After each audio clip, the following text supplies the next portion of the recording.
The telegram arrived on a Tuesday morning in the spring of 1882, and it changed everything Maud Townsend thought she knew about her life, her future, and what a woman alone on the frontier could survive. Maud stood on the warped wooden porch of the Dust Creek General Store, the paper trembling slightly in her fingers, not from the wind, but from the weight of what it said. Her father was dead. The ranch was hers. And 3 men from the Hollies Land Company were already on their way to take it from her. She folded the telegram with the careful precision of someone who has learned not to fall apart in public and slipped it into the pocket of her riding skirt. She lifted her chin, squared her shoulders, and stepped off the porch into the red dirt street of Dust Creek, Texas, a town that smelled like horse sweat and wood smoke, and the particular kind of desperation that settles over a place when too many people want too little land. Maud Townsend was 24 years old. With dark brown hair she kept pinned beneath a wide-brimmed hat, green eyes that people often mistook for cold, until they looked long enough to find the fire underneath, and hands that were already calloused from 3 years of working the Townsend ranch alongside her father. She was not delicate. She had never been delicate. But she had also never been alone, not truly, not like this. She walked to the livery stable, untied her horse, a dun mare named Pepper, and rode east out of town toward the ranch. The land spread around her in every direction, golden grass rippling in the warm spring air, the sky above so wide and blue it felt like a dare. She had loved this land her whole life. She was not going to let anyone take it from her. The Townsend Ranch sat at the base of a long, low ridge that caught the afternoon light and turned it amber. The house was modest, 2 rooms and a sleeping loft, built from timber hauled all the way from the hill country when her father had first come west. There was a barn, a bunkhouse that had been empty for 2 years since they had stopped being able to afford hired hands, a chicken coop, a vegetable garden that Maud had been tending since she was 7 years old, and about 300 head of longhorn cattle that needed to be moved before the Hollies men arrived, or they would claim the herd along with the land. Maud put Pepper in the barn, fed the horses, and sat at the kitchen table with a lantern and a map of the county spread out before her. She needed help. She knew every rancher and farmer within 20 miles, and she knew which ones had already sold to Hollies, which ones were afraid, and which ones had the backbone to stand beside her. The honest answer was that she could not think of a single one she trusted completely. She thought about riding to the sheriff in Millhaven, the county seat, but Sheriff Darby had been in Hollies' pocket for the better part of a year. She had seen him tip his hat to Carl Hollies at the county fair in a way that no lawman should tip his hat to a land baron, like a man acknowledging the person who signs his wages. She stayed up past midnight making a list of what she needed to do, writing it all out in her precise, careful hand. Move the cattle north to the Pico's pasture. Find someone to help drive them. File the deed with the land office before the Hollies men arrived. Contact her father's attorney in San Antonio. She fell asleep at the table with her cheek against the map and woke before dawn to the sound of a horse blowing in the yard. She was on her feet before she was fully awake. Reaching for the Winchester rifle she kept leaned against the wall beside the door. She went to the window and looked out through the glass her father had been so proud to afford, real glass windows, not oilcloth, and saw a single horse tied at the post and a man sitting on the porch steps in the gray early light, his hat resting on his knee, his hands folded and visible, the posture of someone who wanted to make it clear he was not a threat. She opened the door with the rifle still in her hands. "You are on private property," she said. The man looked up. He was somewhere around 30, with a lean, weathered face and dark eyes that caught the first pale light of dawn in a way that made her notice them before she noticed anything else. He had a cowboy's build, broad through the shoulders and narrow through the hips, with the kind of worn-in quality that came from spending years in the saddle. His hat was a good one, dark brown felt, and his boots were trail-worn but well-tended. He wore a single revolver on his right hip, holstered and still. "I know it," he said. I was headed for Millhaven and my horse threw a shoe about a mile back.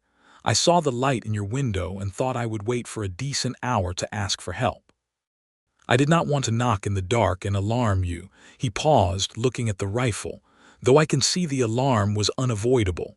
"Who are you?" Maud asked. "Marcus Ashford," he said. "Out of Abilene most recently, before that a number of places." "What business do you have in Millhaven?" "Looking for work," he said. "I was told there was cattle country down this way." Maud studied him for a long moment. The light was growing, turning from gray to pink at the horizon, and she could see him more clearly now. He was not a gunfighter, or at least he did not carry himself like one. There was something steady about him, something unhurried that she found herself trusting before she had made a conscious decision to. "Can you shoe a horse?" she asked. "Yes, ma'am. My smithing tools are in the barn. I can spare breakfast in exchange for the work, and if you are looking for a few days of employment, I may have use for a man who can ride." He nodded, rising to his feet and placing his hat back on his head. "I would be grateful for both." That was how Marcus Ashford came to the Townsend Ranch on the 5th of April, 1882, and that was the morning that changed everything for the second time in less than 24 hours. Maud made breakfast while Marcus worked in the barn. She could hear the rhythmic sound of him working, competent and unhurried, through the open kitchen window. She made cornbread and salt pork and strong coffee, the kind of breakfast her father had always started his long days with, and she set the table with 2 plates and tried to think clearly about what she was doing. She was a woman alone on a ranch with a stranger she had met an hour ago. She was also a woman who needed help badly enough that she could not afford to be overly particular. She would watch him carefully. She would make no assumptions, and she would keep the Winchester within reach. He came to the door with his hat in his hand, and his face washed at the pump, and she gestured to the chair across from her and poured his coffee and told him plainly what her situation was. She had learned from her father that the clearest way to get what you needed from people was to tell them exactly what you needed without embellishment or apology. It was a lesson that had served her well, and she applied it now. She told him about the telegram, about her father's death from a fever the previous week in San Antonio, where he had gone to see a doctor about a cough that had been troubling him all winter. She told him about the Hollies Land Company and the 3 men who were coming. She told him about the cattle that needed to be moved, and the deed that needed to be filed, and the attorney she needed to contact. She told him all of it in a flat, matter-of-fact voice that she worked hard to keep steady, and then she looked at him across the table and waited. Marcus Ashford listened without interrupting, which she appreciated. He drank his coffee and ate his cornbread and kept his eyes on her face the whole time with an attentiveness that was not intrusive but was very present. When she finished, he was quiet for a moment. "How many days do you have before the Hollies men arrive?" he asked. "The telegram said they were leaving San Antonio by train. I expect they will reach Millhaven in 2 days and be here the day after." "And the cattle are where?" "East pasture, about 300 head. The Pecos pasture is 4 miles north. It is on higher ground and harder to access, and the deed language is ambiguous about whether it falls within the disputed section. If the cattle are there, any legal action on the main property becomes more complicated for Hollies." Marcus turned his coffee cup in his hands. "You have thought this through." "I have had all night," she said. Something moved at the corner of his mouth. Not quite a smile, but close. "Can you drive 300 cattle with 2 people?" "No," she said honestly. "But I can drive them better with 2 than with 1, and 1 is what I had until 20 minutes ago."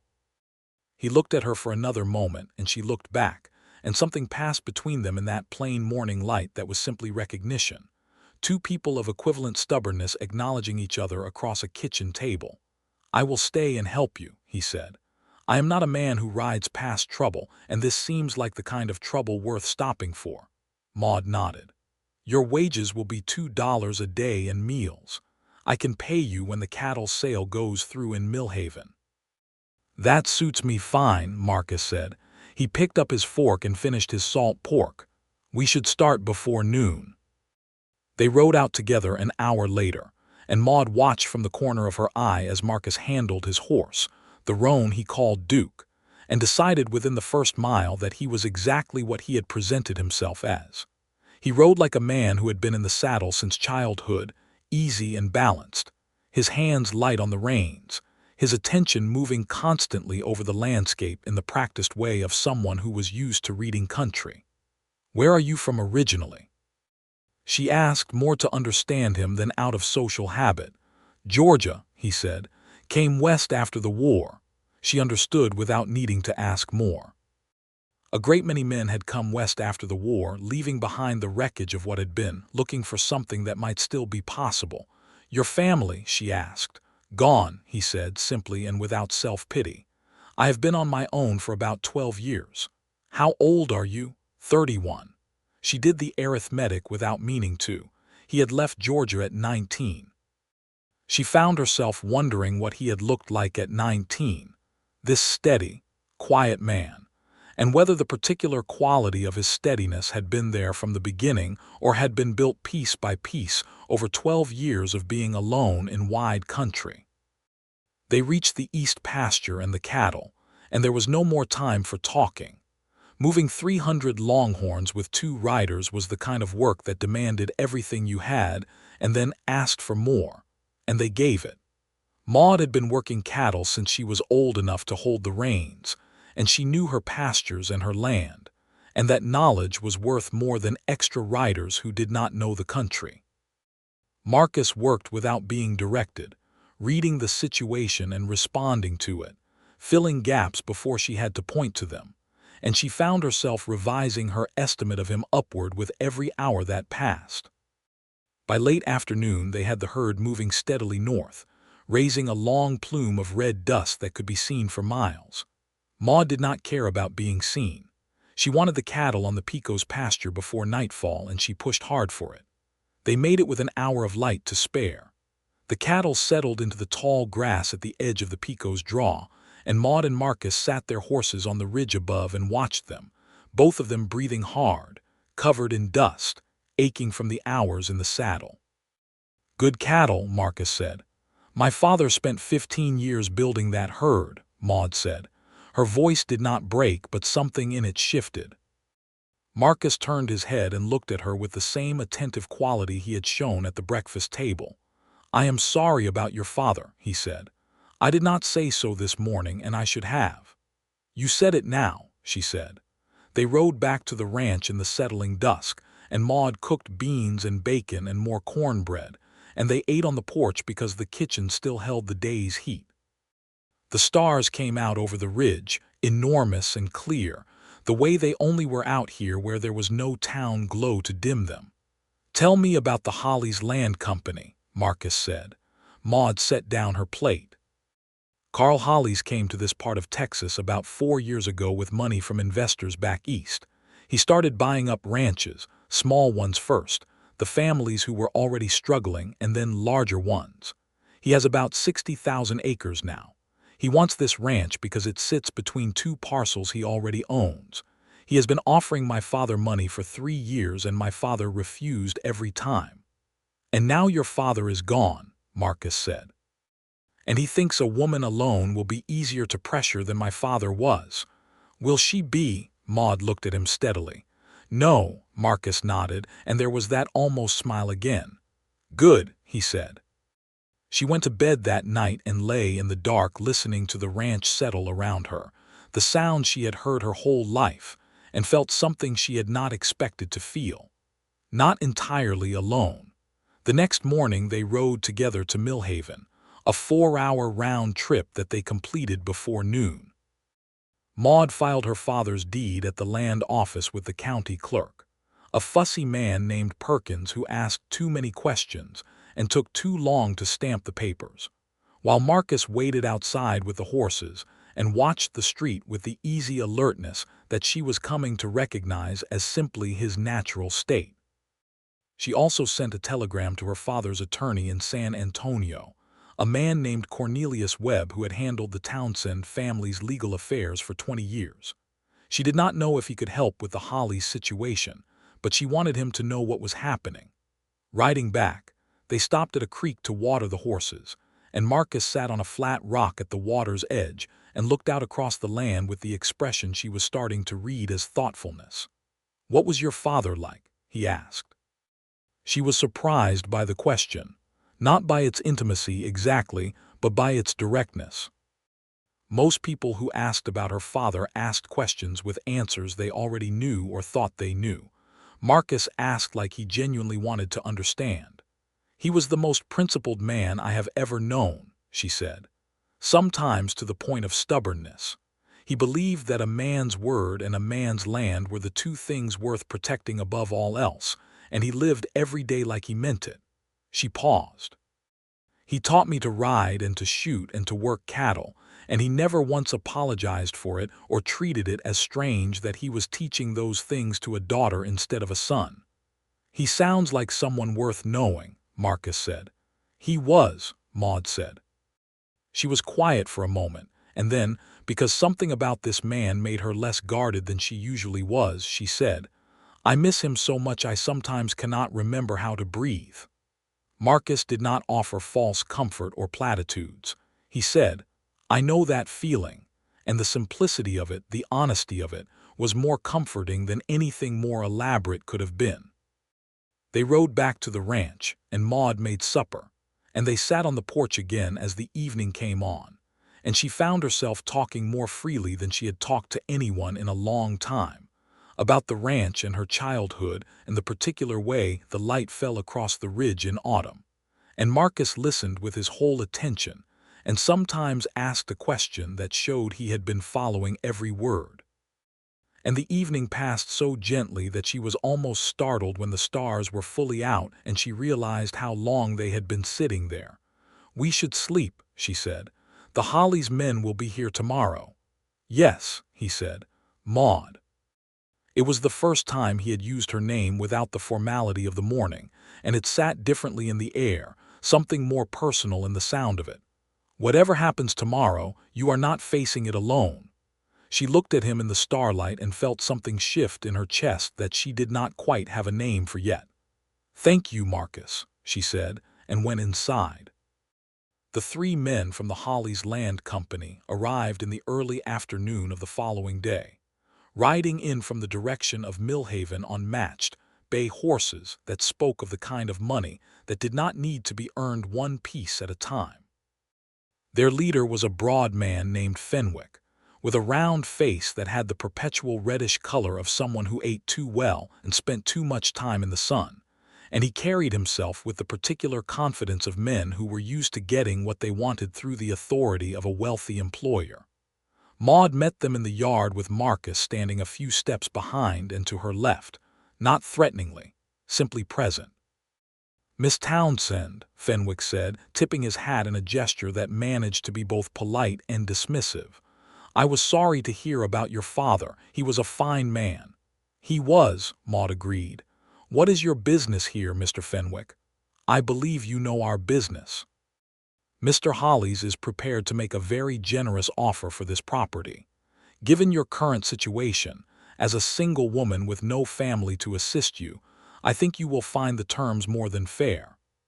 "My situation, as you describe it," Maud said, "is that I am the legal owner of this ranch, confirmed by the deed I filed with the county clerk in Millhaven yesterday morning. My attorney, Cornelius Webb of San Antonio, is currently reviewing the property records and will be in contact with Mr. Hollies' representatives through proper legal channels. If Mr. Hollies has an offer to make, he may make it in writing through Mr. Webb." Fenwick's round face darkened slightly.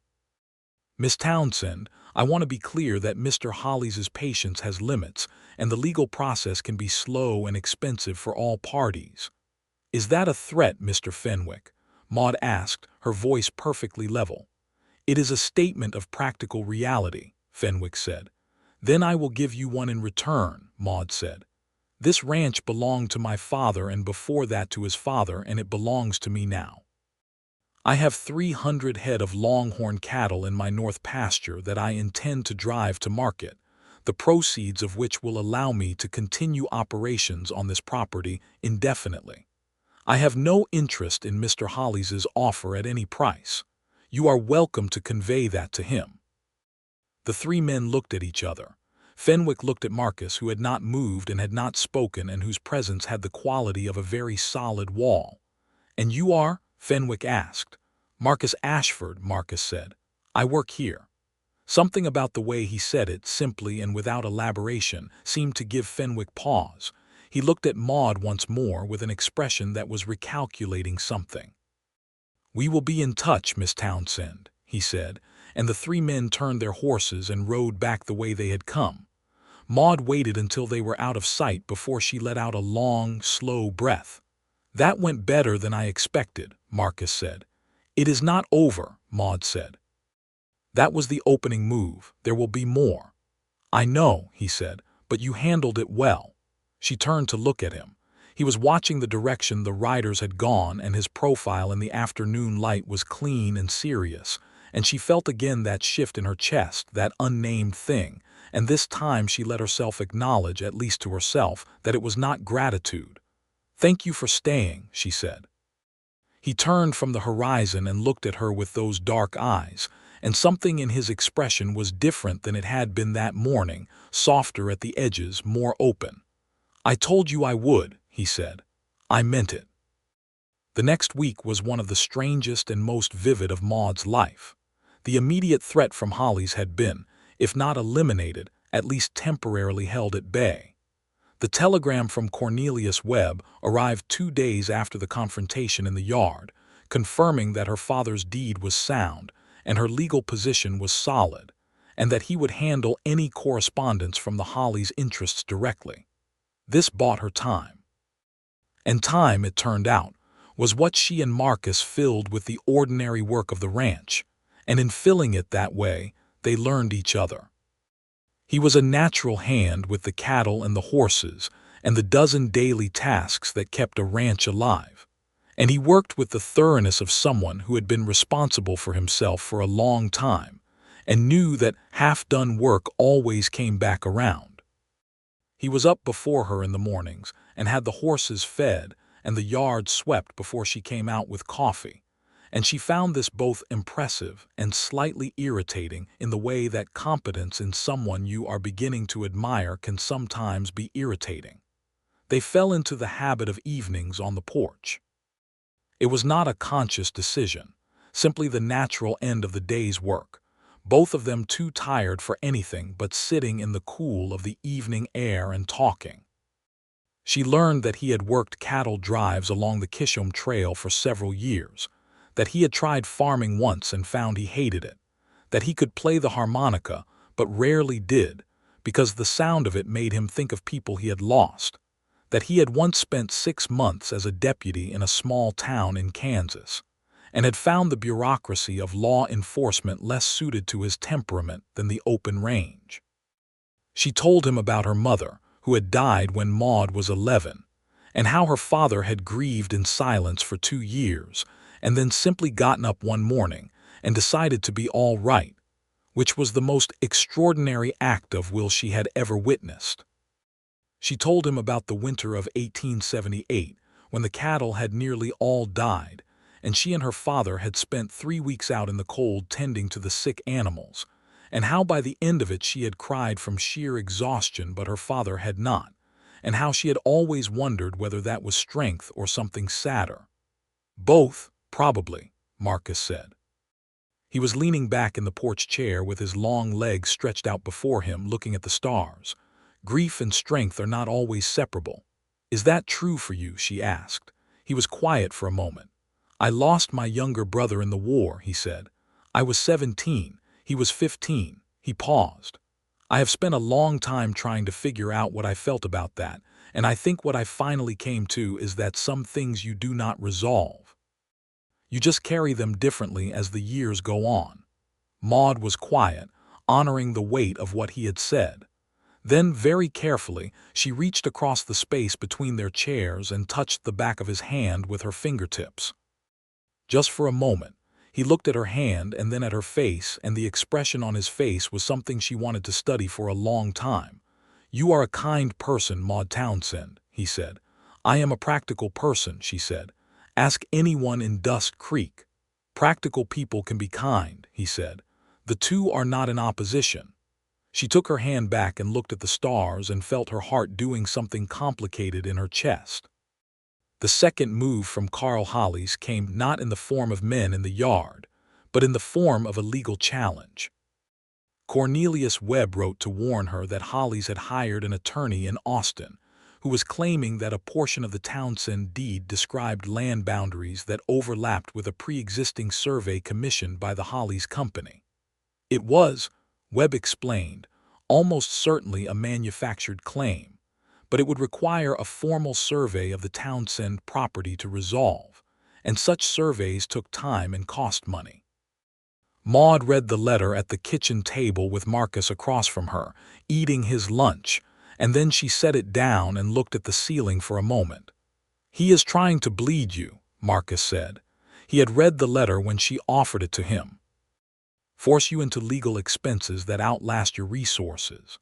"I know," she said. "Cornelius can handle it, but it will cost. The cattle sale needs to happen sooner rather than later.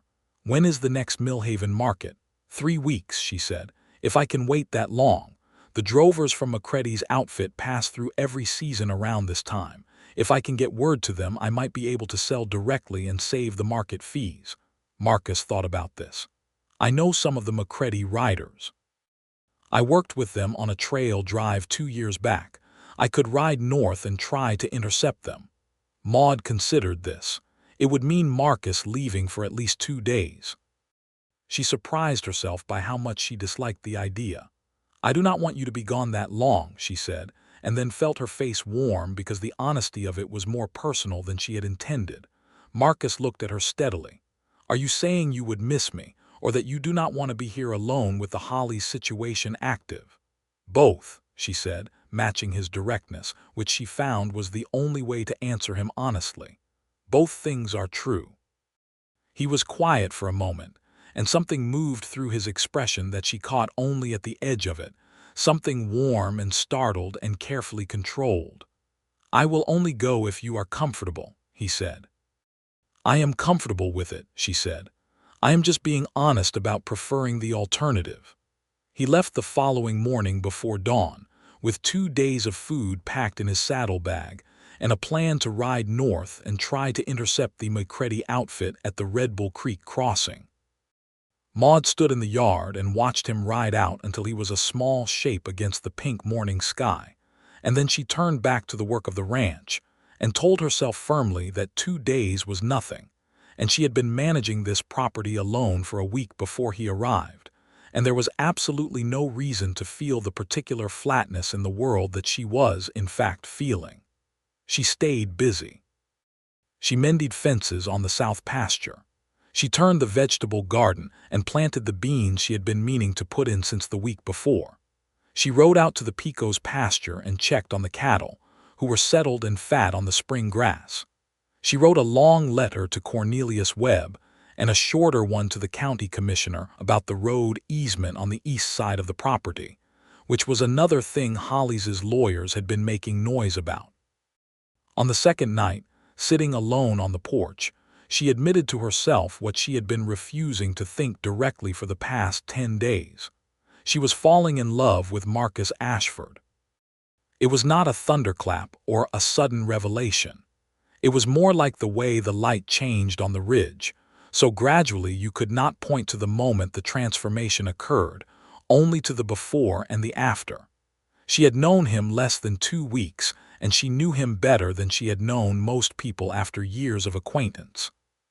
She thought this said something about the particular quality of his attention, the way he was always fully present in a conversation, the way he asked questions that showed he had been listening to everything that came before. She also knew that he felt something. She was not the kind of woman who imagined connections that were not there.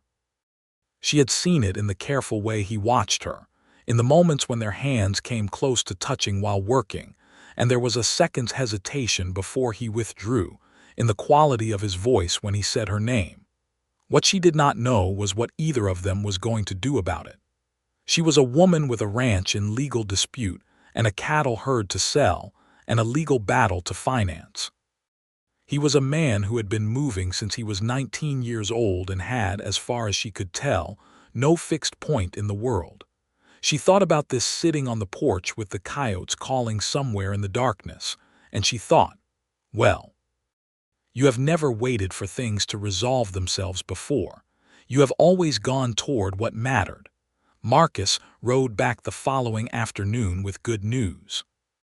He had found the McCready outfit at the Red Bull Creek crossing, and their head drover, a stocky Mexican-American man named Felipe Garza who had apparently known Marcus for years, had agreed to buy the Townsend cattle at the current San Antonio market rate, which was, Marcus told her, a better price than she would have gotten at the Millhaven market after fees. He told her this in the yard, dusty and tired from the ride, and she felt such a surge of relief and gratitude and something else that she put her hand on his arm and said, "Marcus, that is wonderful." He looked at the hand on his arm and then up at her face, and his expression was completely open for a moment, all his usual careful steadiness set aside, and what she saw underneath it made her heart turn over. "Maud," he said. "Come in and eat," she said. "You look exhausted." She fed him and let him rest, and after supper they sat on the porch, and the night was warm and the stars were brilliant, and she could feel the conversation that had been building between them all week waiting at the edges of the evening like a weather system coming in. It was Marcus who said it. He had been looking at the stars for a long time in his thinking way, and then he turned to her and said, without preamble, "I need to tell you something." "Tell me, then," she said. "I have been moving from place to place for 12 years, he said. "I told myself I liked it that way, that I was suited for it, that the wide country was its own kind of home." He paused. "I am starting to think I was wrong about that." Maud looked at him. "What changed your mind?" "Being here," he said. "Being here with you." He met her eyes, and his gaze was steady and clear and entirely honest. "I have known you for 2 weeks, and I am aware that this is a short acquaintance on which to base a significant statement. But I am 31 years old, and I have learned that I do not feel things by halves, and what I feel sitting on this porch with you every evening is something I have not felt before, and I think you deserve to know that." Maud held his gaze for a long moment. The coyotes called somewhere on the ridge. The stars burned overhead. "I think," she said slowly, "that I feel the same thing, and I also think that I have a ranch in legal dispute and a cattle sale to get through before I can think clearly about anything else." "I know," he said. "I'm not asking for anything, I just did not want to leave it unsaid." "Good," she said. "Neither did I." There was a silence between them that was the most comfortable silence she had ever known, full and warm and real. Then she said, "Stay, Marcus. After the cattle sale, after the legal situation is resolved, stay." He looked at her with an expression that was so unguarded it was almost painful to see. "Is that what you want?" "It is what I want," she said. "Then I will stay," he said, "for as long as you want me." The following week was the cattle drive to the McCready camp, 3 days moving the herd south with Felipe Garza's riders supplementing their own efforts. And it was hard, dusty, exhausting work that left Maud so tired at the end of each day that she fell asleep while still eating her supper and had to be gently woken by Marcus, who would hand her the last of her coffee with an expression she was collecting the way you collect good things. Felipe Garza was a compact, cheerful man of about 45 with a magnificent mustache and a direct manner that Maud liked immediately. On the second evening, when the cattle were settled for the night and the 4 of them, Maud and Marcus and Felipe and his segundo, a young man named Thomas, were sitting around the fire. Felipe looked from Marcus to Maud and back again with the fond exasperation of someone who has known a person long enough to see exactly what is happening and find it both obvious and overdue. "Marcus," he said, "do you know what your problem has always been?" "I expect you will tell me," Marcus said. "Your problem is that you spend all your time being sensible and responsible and never let yourself want anything." "I disagree with that assessment," Marcus said, and did not look at Maud, but the care with which he did not look at her was in itself a kind of looking. Felipe laughed, a big warm sound that startled the horses. "Good," he said. "Finally." Thomas looked confused and Felipe clapped him on the shoulder. "When you are older," he told him. The cattle were delivered and the sale was completed on the fourth day, and Maud put the money in the inside pocket of her coat and felt, for the first time since the telegram, like she could breathe fully. Felipe shook her hand as they were parting, holding it in both of his. "You are a fine rancher, Miss Townsend," he said. "Marcus was right about that." She raised an eyebrow at Marcus, who looked at the horizon with studied casualness.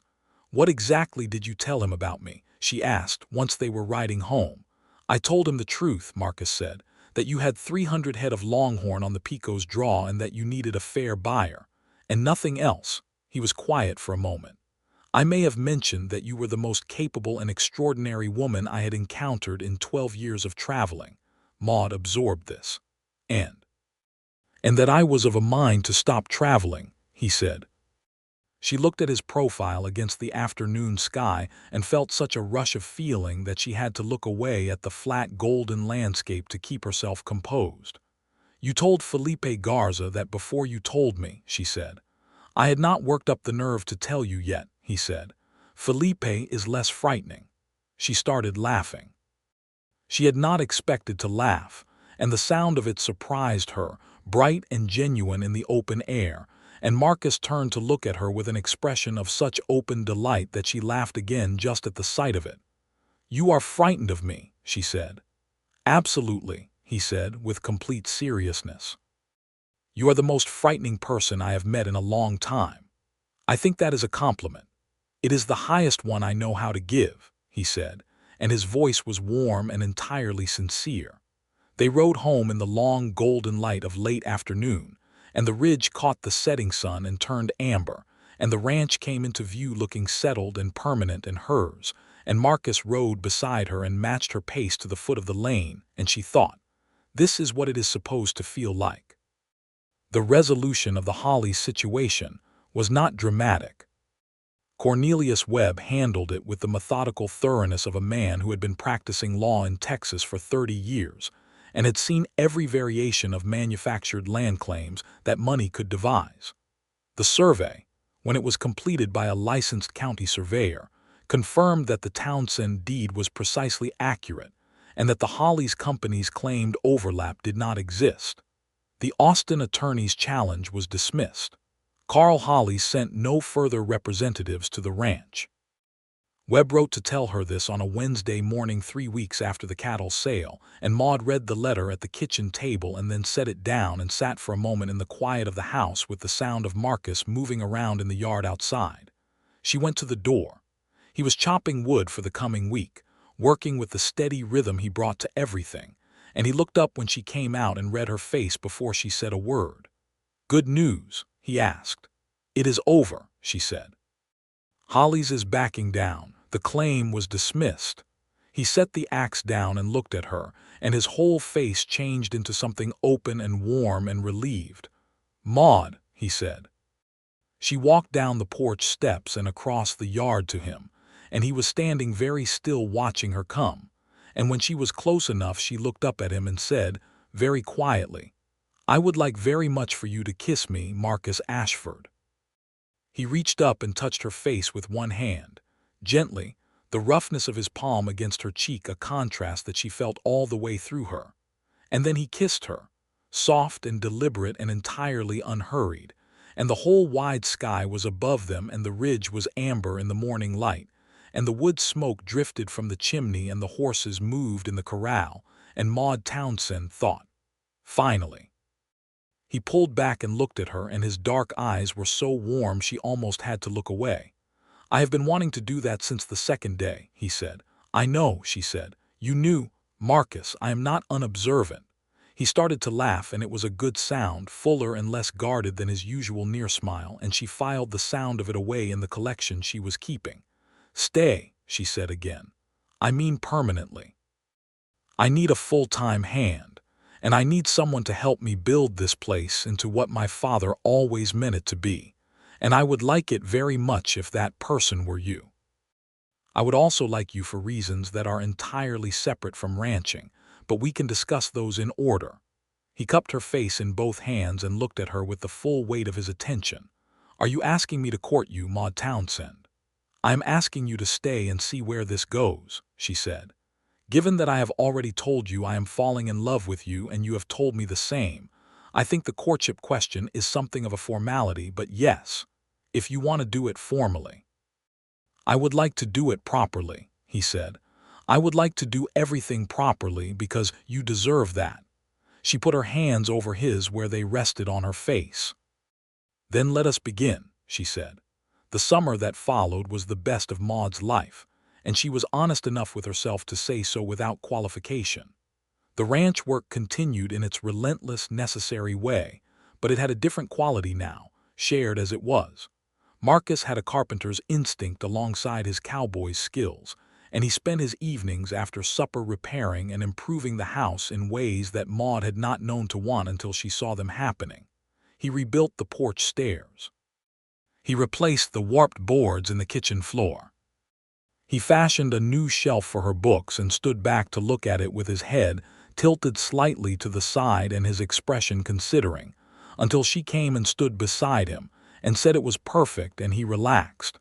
She was teaching him to cook, which was a project of variable success. He could manage bacon and cornbread and beans competently enough, but anything more complex was approached with the same thoroughness he brought to everything, which meant he followed instructions so precisely and literally that he was either excellent or catastrophic, with nothing in between.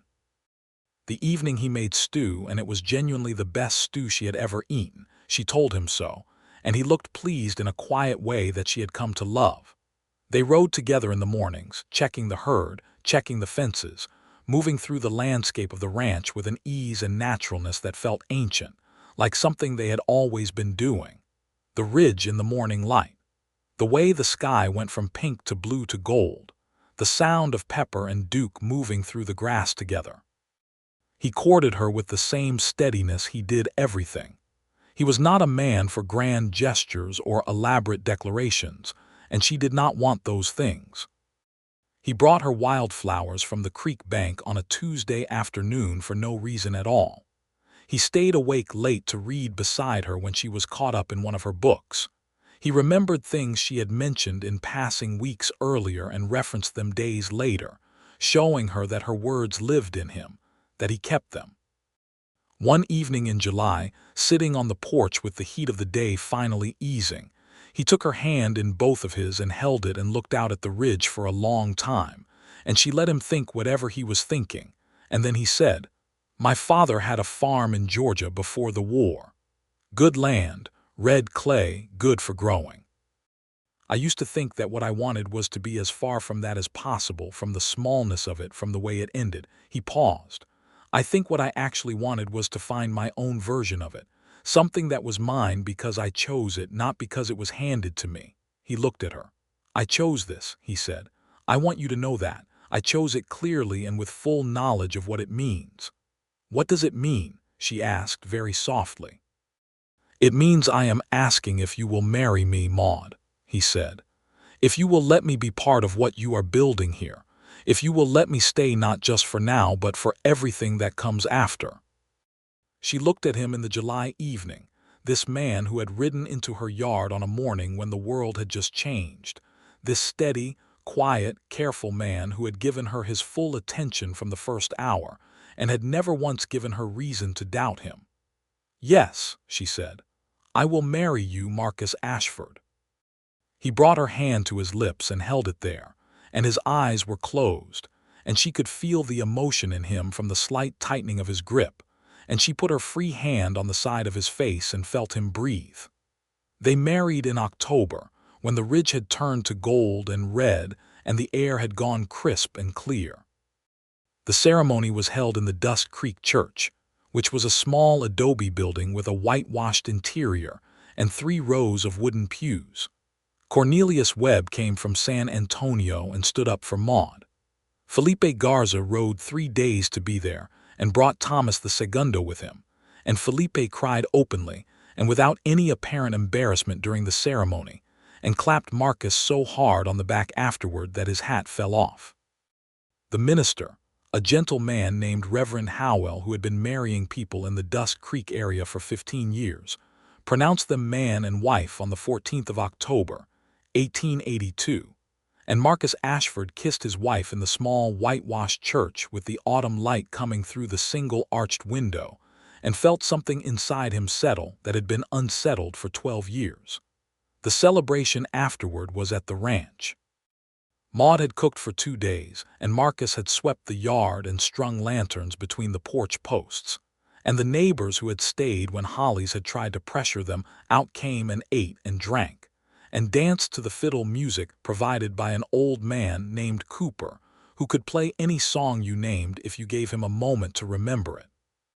Maud danced with Marcus on the packed dirt of the yard in the lantern light with the stars enormous above them, and she thought about how a telegram on a Tuesday morning had started all of this, and she thought about her father, and she felt both things at once, the grief and the joy, each real and neither canceling the other.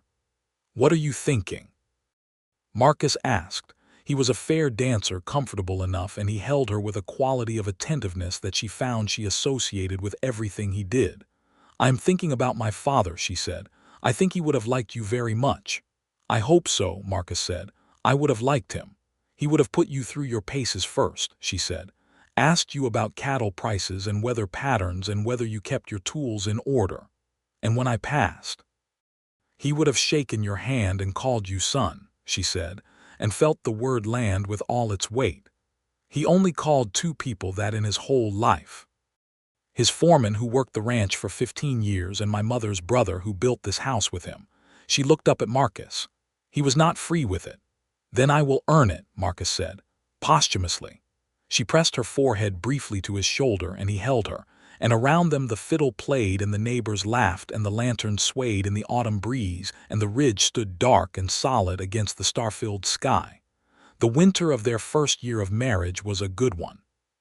Cold but not punishing, with enough snow on the ridge to promise water in the spring, and not enough to keep them from the outdoor work that the ranch required. They settled into the rhythm of their life together with the naturalness that Maud had always hoped for and had sometimes doubted was a real thing and not a feature unique to books.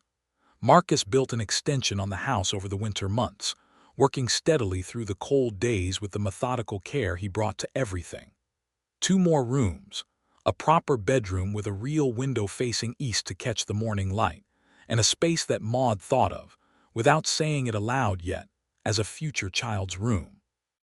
The walls went up board by board, and she helped where she could, and watched where she could not, and felt the house growing around them like something living.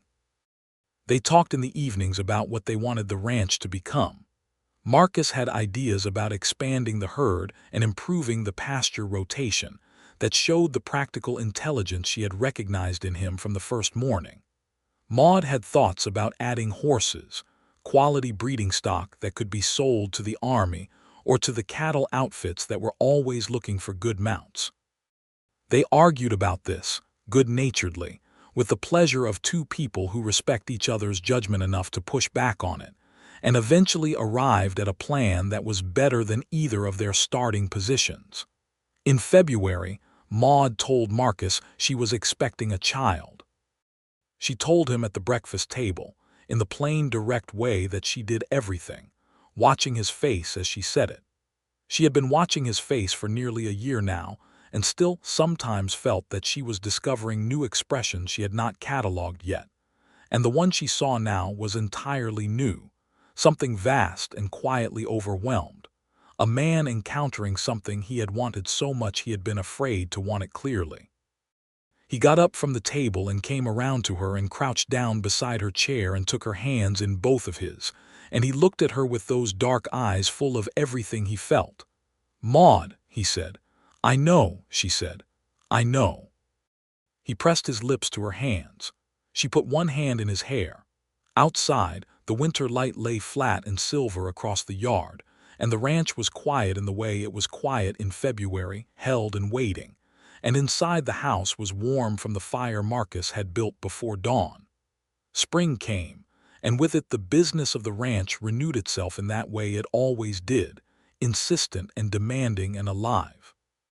The cattle came through the winter in good shape, and Marcus and Maud rode out together to check the herd in the warming days, Maud riding carefully but refusing to stop riding entirely, which Marcus had some feelings about that he expressed once and then accepted, because he had learned that Maud's determination was a fixed feature of her character and not subject to negotiation.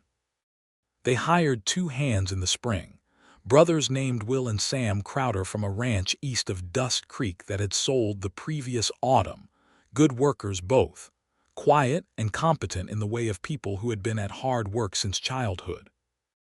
The bunkhouse aired out and was occupied again for the first time in years, and the ranch felt fuller, more itself. Felipe Garza came through in April with the McCready outfit and stayed 2 nights. He and Marcus sat up late both nights talking, and Maud joined them the first night before excusing herself and going to bed.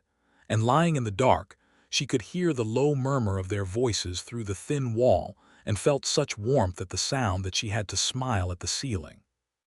In the morning, Felipe found her in the garden and stood at the edge of it with his hat in his hands and said, in his direct way, "I have known Marcus Ashford for 7 years.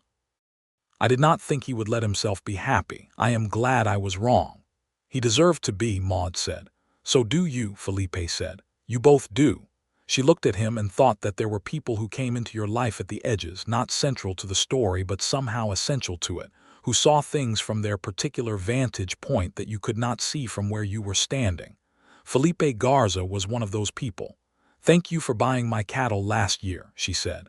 "It made the difference." "I know it did," he said. "That is why I did it." He put his hat back on.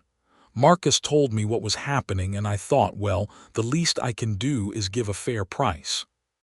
And I thought also that Marcus would not ask for help unless it mattered, and that anything that mattered to him was worth showing up for." She watched him walk back to the yard and thought that Marcus had been building a kind of family for 12 years without knowing it, collecting people in the loose, voluntary way of the frontier, where you chose your connections because you had to choose them, and that this family was real and mattered and was hers now too.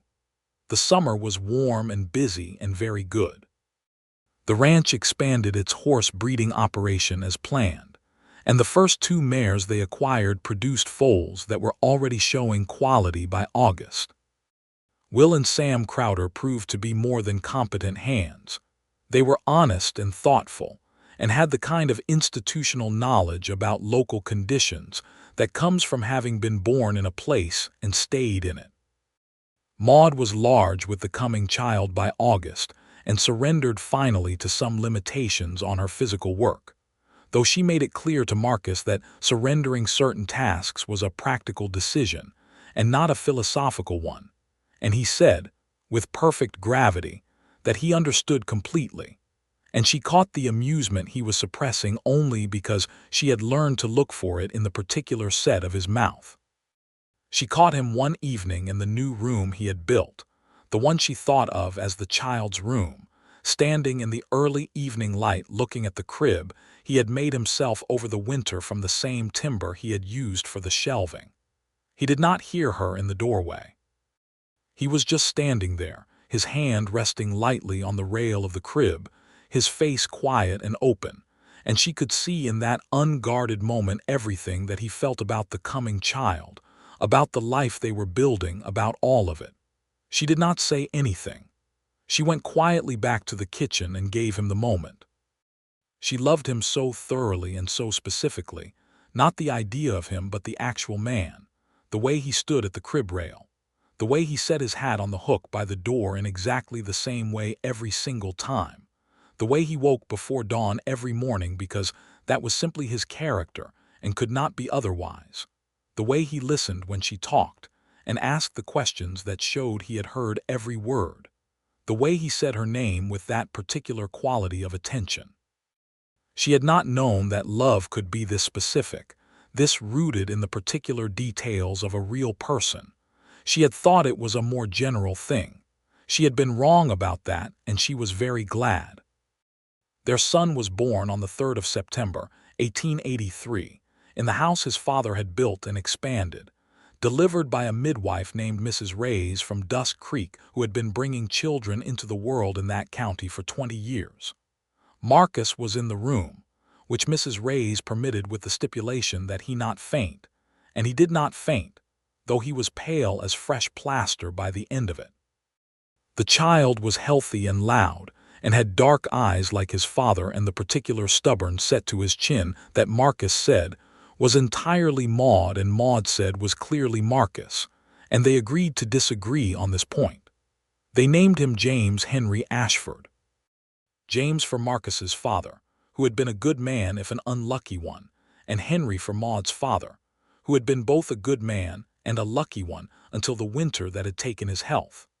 Marcus held the baby that first evening with the careful enormity of a man who has never held something so significant, and James Henry looked up at his father with the unfocused gravity of the very newly born, and Marcus looked back with an expression that undid Maud completely.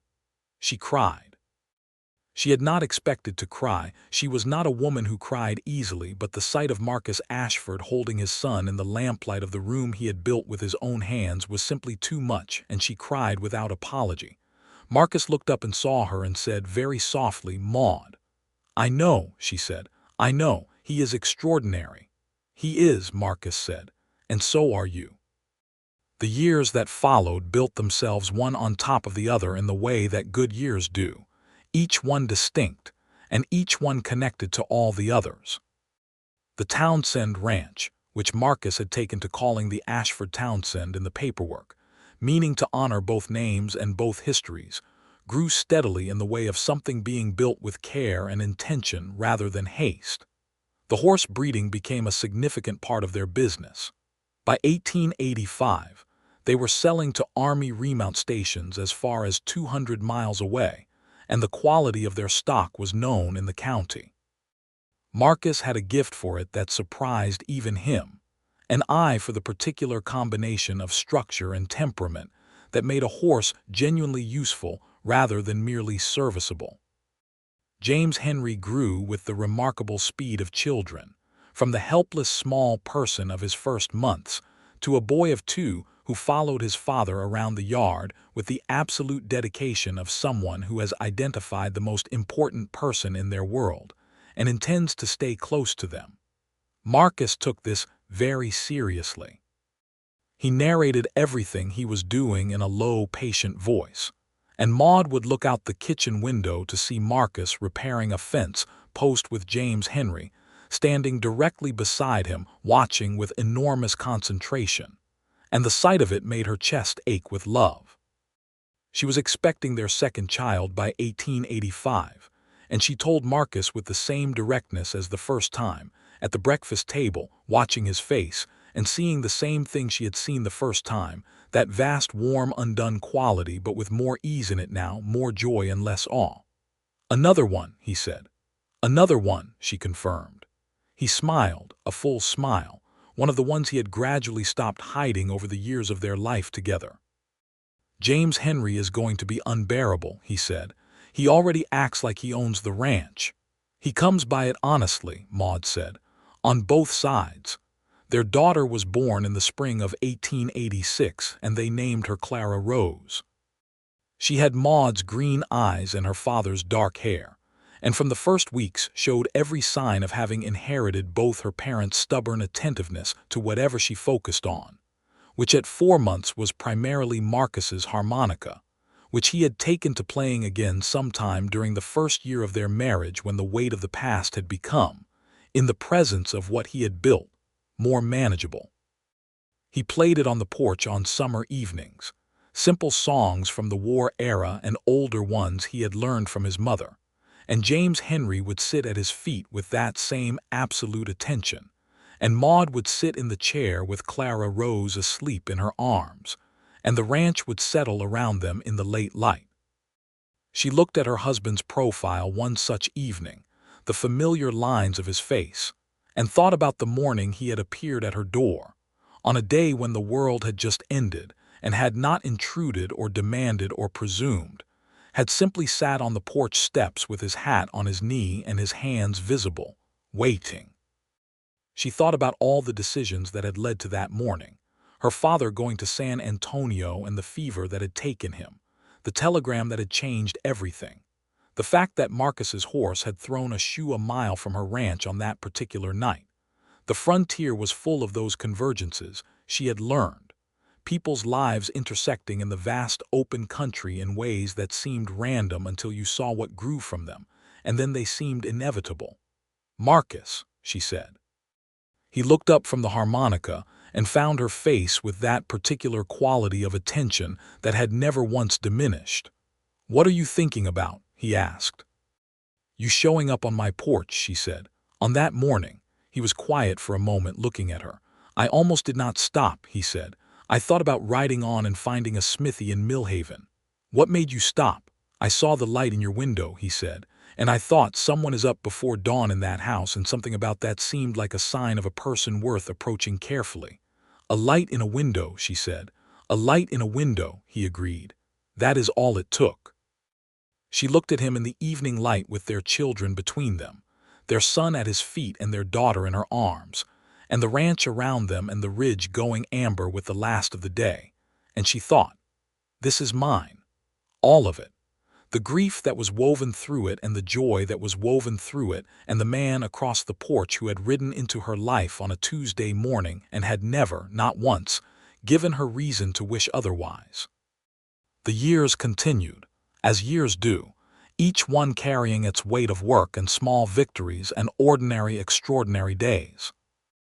In 1887, the Ashford-Townsend Ranch was among the most stable in the county, a reputation built on fair dealing and quality stock, and the particular kind of quiet credibility that comes from watching people show up consistently over time. Cornelius Webb retired from his law practice and wrote Maud a letter she kept in the top drawer of the kitchen dresser, telling her that she was among the finest clients he had ever represented and that her father would have been proud. She cried reading it, in the kitchen in the early morning before anyone else was up, and then she folded it carefully and put it in the drawer and went out to help Marcus with the morning feeding, which was how she handled most things that moved her too much to speak about directly. Marcus noticed, of course. He always noticed. But he did not ask. He handed her a coffee cup and stood beside her at the corral fence watching the horses move in the morning light, and that was enough. Felipe Garza came through every year with the Macready outfit. His visits were reliable anchors in the seasons, and he and Marcus always stayed up late talking, and Maud always joined them for the first part and then went to bed and listened to their voices through the wall and felt the warmth of it. Felipe was James Henry's unofficial godfather, a role he had assigned himself without being asked, and which no one had thought to question. He brought the boy a carved horse from San Antonio on one visit and a proper pocket knife on another, and James Henry at 5 was already showing the early signs of the particular easy competence around horses that his father had, and Felipe declared this to be completely his influence and not Marcus's at all. Clara Rose, by the time she was 2, had organized her family to her satisfaction and showed no signs of revising her arrangements. She was a small, determined person with her mother's green eyes and her father's way of being very still when she was watching something carefully. She had decided that James Henry was for following around the yard, and that Marcus was for sitting beside on the porch, and that Maud was for everything important, and she distributed her time accordingly. The cattle herd had stabilized at around 400 head after a productive few seasons. The horse breeding had become the primary focus of the ranch's growth, and Marcus had hired a third full-time hand, a quiet young man named Edgar Moss who had grown up on a ranch in New Mexico and had a natural gift for working with the horses that made him invaluable. Will and Sam Crowder were still there, embedded in the life of the ranch in the way of long-time hands who have become part of the place itself. One evening in the autumn of 1888, Marcus and Maud rode up to the top of the ridge after supper while Will watched the children in the yard below. It was something they did when they could, escaping the busyness of the household for an hour and the long view that the ridge afforded, the whole spread of the ranch visible from above, The house and the barn and the corrals and the cattle in the east pasture, and the horses in the south pasture, and the garden that had been producing every summer for 30 years. They sat their horses side by side at the top and looked at all of it in the failing light. My father always said you could not understand what you were protecting until you could see all of it at once, Maud said. He was right, Marcus said. She looked at the ranch below and felt it again, that double sense of the land as both inheritance and choice. Her father had loved this place because it was his. She loved it because it was hers and because of everything she and Marcus had put into it in the years since that Tuesday morning. "What do you think about?" she asked. "When you look at it?" He was quiet for a moment, his horse standing steady beneath him. "I think about Georgia," he said. "And about how long I spent being afraid of this, of having something to lose. And I think about how the fear was right, in a way. You do have something to lose when you have something this real. But the alternative is having nothing to lose, and that is no way to live." She reached across the space between their horses and put her hand over his where it rested on the saddle horn. "You are not afraid now," she said. "No," he said. He turned his hand to hold hers. "Not of this." They sat on the ridge until the light was fully gone and the stars were out over the ranch. And then they rode back down to the house, where Will was sitting on the porch with James Henry talking about horses, and Clara Rose was asleep on the porch bench with her cheek on her small fist. And the lamps were lit inside, and the smell of the evening meal was still on the air. Marcus lifted Clara Rose without waking her and carried her inside to bed with the careful ease of long practice, and Maud sent James Henry to wash for bed, and Will took himself off to the bunkhouse with a quiet good night. And the house settled into the particular peace of a late evening, with sleeping children and the fire burning low and the ranch quiet around them. They sat together in the kitchen in the last of the lamplight, as they had always sat, as they had sat on the first night he stayed and on their wedding night and on every night between, two people of equivalent stubbornness and equivalent love, in the house they had built their life inside. "I want to tell you something," Marcus said. Maud looked up from the darning in her lap. "Tell me." "I have been thinking lately about what I would have missed," he said. "If my horse had not thrown a shoe that night, if I had ridden past." He paused. "I am not a man who believes in destiny as a rule. I think we make our choices and we live with them, but I am very grateful for that particular convergence of events." "So am I," Maud said. "Every single day." He reached across the table and took her hand, and she gave it, and they sat in the lamplight of the kitchen with the children asleep and the ranch quiet and the ridge standing dark against the star-filled sky outside the real glass window that her father had been so proud to afford. "Maud," he said, just her name, with all the weight of everything it contained. "I know," she said. "I know."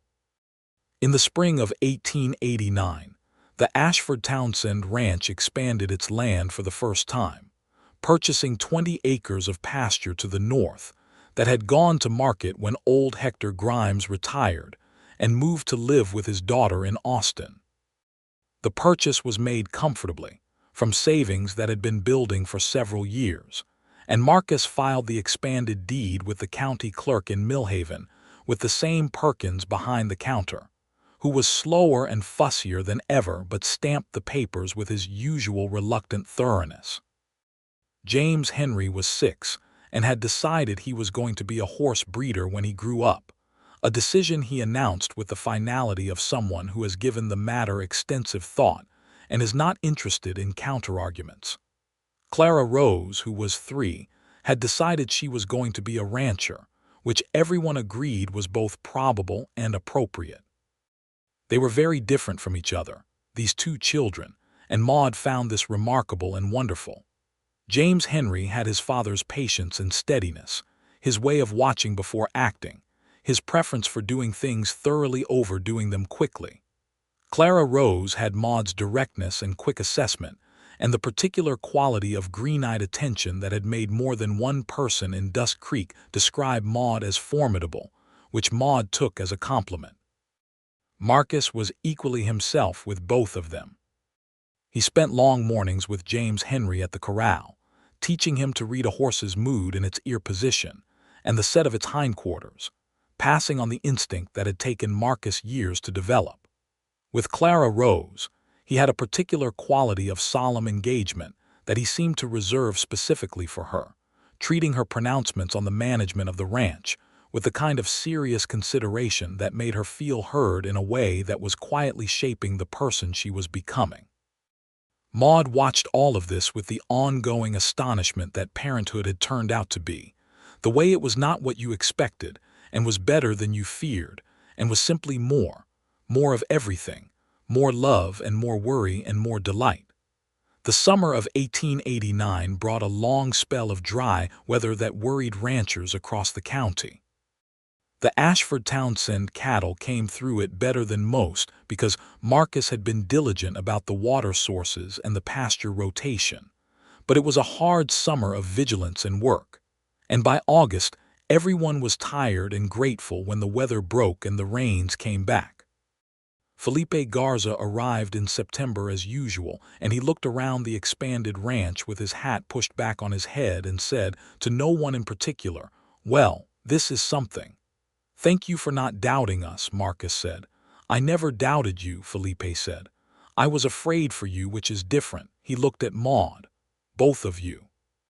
He ate dinner with them and played cards with James Henry, who took the game very seriously and won twice, by what Maud was fairly sure was not entirely luck, which Felipe proclaimed wonderful, and Marcus looked at with the careful neutrality of a man who has noticed something but is choosing his moment.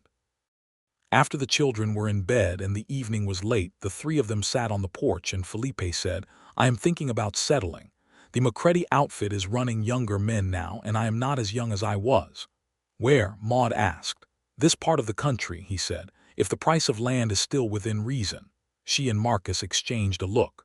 "There is a parcel east of Dusk Creek," Marcus said. "About 40 acres. The family sold last year and the land has been sitting. I know the man who holds the note." Felipe looked from one to the other with an expression that was trying not to be too moved and was not entirely succeeding. "You already looked into it," he said. "We may have had a conversation," Maud said. Felipe took off his hat and held it in his hands and looked at it for a moment. When he looked up, his eyes were bright. 7 years, he said to Marcus. 7 years I have been watching out for you, and now you are watching out for me. "You started it," Marcus said simply.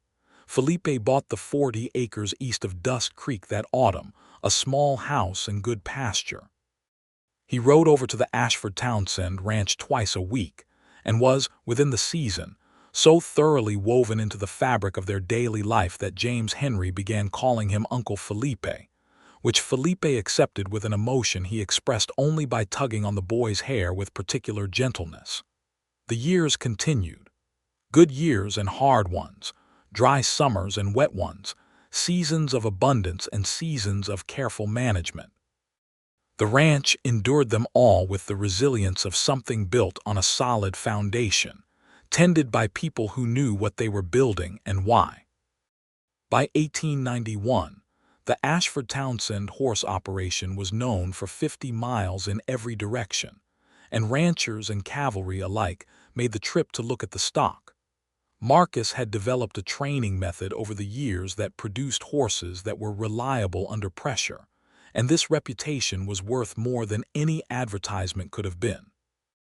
Maud ran the business side of the ranch with the same precision she had always brought to it. Her father's lesson about clear communication and honest accounting applied to every transaction. The books were kept in her careful hand, the correspondence filed and answered promptly, the relationships with buyers and suppliers maintained with the consistency that made people trust you before they had reason to. They were partners in the fullest sense, she and Marcus, equal in their understanding of the ranch and different in their particular strengths, and this felt to Maud like the best possible arrangement. She had never wanted to be managed. She had wanted someone to build beside. James Henry at 8 could ride as well as most grown men, and had an eye for horseflesh that made Edgar Moss, their best hand, shake his head in appreciation. Clara Rose at 5 had opinions about everything and the social intelligence to express them in ways that generally got her what she wanted, a skill that Maud recognized and respected, and also kept a careful eye on. On a Thursday evening in October 1891, Marcus and Maud sat on the porch in the autumn air that smelled of wood smoke and dried grass, and the particular quality of evening that belonged to that part of Texas in that season. The ridge had gone to its autumn colors, the amber and gold and occasional red of the brush, and the sky above it was the deep blue of a cold, clear day going to dusk. Inside, James Henry was arguing with Clara Rose about something with the amiable persistence of siblings who have learned that the argument is sometimes the point, and their voices filtered out through the window in the cheerful, disorganized way of children who know they are safe. Maud looked at the ridge. Marcus looked at Maud. "Tell me what you see," he said.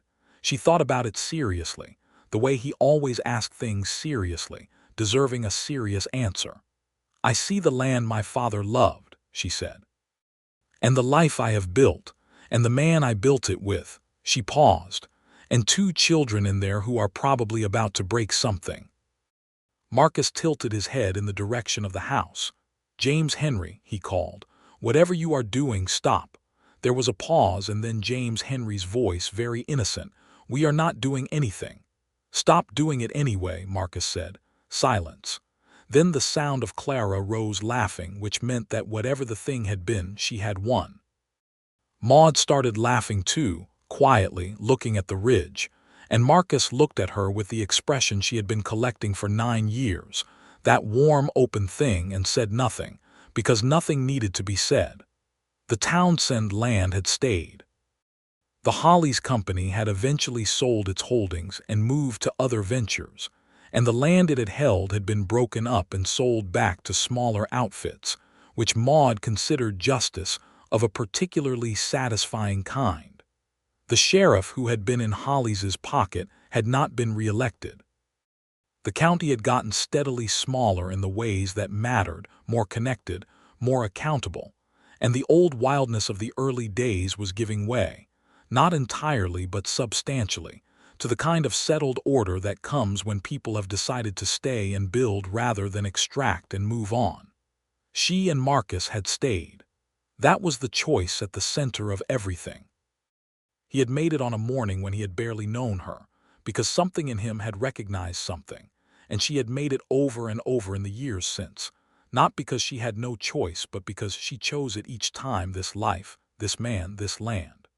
The ridge caught the last light of the day and held it in that amber way it always did. The horses moved in the south pasture. The bunkhouse lights came on as Will and Sam and Edgar finished their supper. The voices of the children moved from argument to laughter and back again, in the warm house behind her. Marcus reached over and took her hand, and she leaned her head briefly against his shoulder, and they sat there together in the settling evening on the porch of the house that had been her father's and was hers and was theirs, while the stars began to appear one by one over the Texas ridge, and the night came on, steady and wide and full of everything that was possible. Maud Townsend had been given a ranch and a grief and a telegram on a Tuesday morning in April, and out of all of it she had made this. She had made exactly this, and it was everything.